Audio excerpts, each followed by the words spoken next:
what's up, everybody? It's Sean from Back Around Records, and thanks for supporting this channel. Frequency Control. This is a trip. So I'm gonna go down memory lane. For me, when it comes down to hip hop, these are some classic ones. The reason that I like it is because the way that they sound, especially on vinyl. And yeah, definitely in the comments below, let me know what your favorite is. But these are mine. And so here we go. So I'm gonna start with this. So Too Short, Cocktails. This is, Too Short's one of my favorite hip hop artists. And the thing that really struck me with him is that after every song, you got about a minute of beats that you could freestyle on. So that's sort of key to me. I love the beats, you know, so much. But yeah, man, you got like on this one, I think like Too Short's on it. You got MC Breed. Who else? Let's see. Ant Banks, of course. But and the Dangerous Group. But yeah, this is awesome. Yeah, Get In Where You Fit In's a great album, but this one is something special. You know, I love when you know, Tupac gets up there and just rips it. But yeah, there you go, Cocktails, Too Short. And you know, the fun fact, Too Short. You know, there's a Sublime song called What I Got, and it goes, "Life is too short, so love the one you got."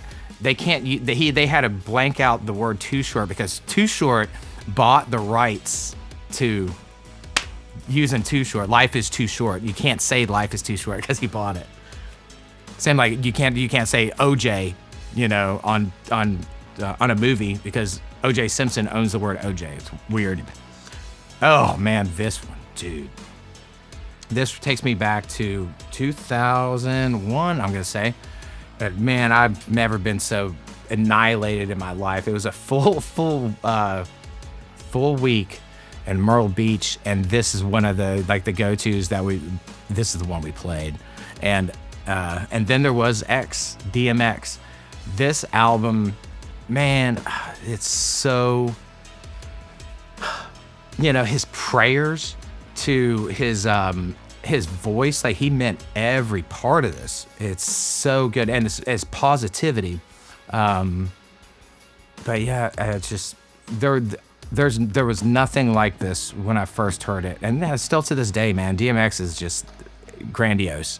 But yeah, man, this one right here, and so good. Check that out, and that was called And Then There Was X. This album transformed hip hop, very much so. And Outkast, Stankonia, man, this is a trip. You know, if you know of any kind of other like new stuff that's coming out that could like stand the test of time or by itself, but like, please let me know if there's any kind of like psychedelic hip hop that's coming out that they actually mean it. But this was, I mean, just mind blowing. I mean, everywhere. I'm trying to think of a word that sucks. You know, like everything fucking rules. You know, like Bombs Over Baghdad. That's my favorite song on this. And I think at some point I'm gonna be trying to cover that song with in my studio. I think I'm gonna put cover an album at some point, but yeah, Bombs Over Baghdad's definitely gonna be on there.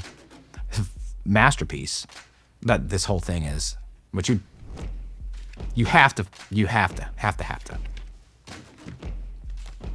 This one changed everything, and what I know about this, just personal, is that before this, the hip hop beats were like,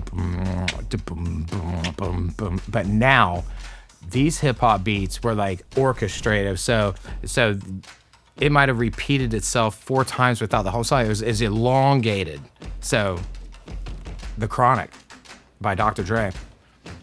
This, yeah, if you think that this isn't one of the best hip hop albums ever, then you're high. This is immaculate. I mean, just, you know, the thing I like the most about this is like even the little funny skits, you know, like the skits. I don't know. I think he sort of started like skits through every song. It's fucking awesome. And the people that he had on here, You know, he started up Snoop Dogg, you know, but this was life-changing. And when we first heard this record, if you go back as long as I did, it was just like clean. You heard it on MTV and it was clean. But, you know, then you heard the dirty thing. So that was even more intriguing. Like, dude, they're talking way more crap than they were on the badass song that was on MTV. So yeah, The Chronic, man, give me a break. Incredible. Okay, this is another one that they just jam on. Like the musicians on it, the artists. This is one of my favorites right here, Jurassic 5. So good. Power in Numbers, I don't know if you can see that, but this album is very articulate and just smart, and each one of the members have a completely different sound to them, so you know who's rapping. Man, this is so good. Jurassic 5, Power in Numbers. Wow. Pick it up. Okay, this next one is, they play their own stuff, Beastie Boys. This album is mind-screwing.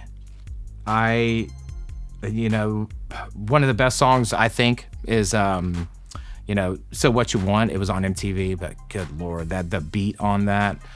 You had Hurricane. I'm sure Hurricane was on this, but like the whole production, like if you look at it, that's them in their studio just jamming.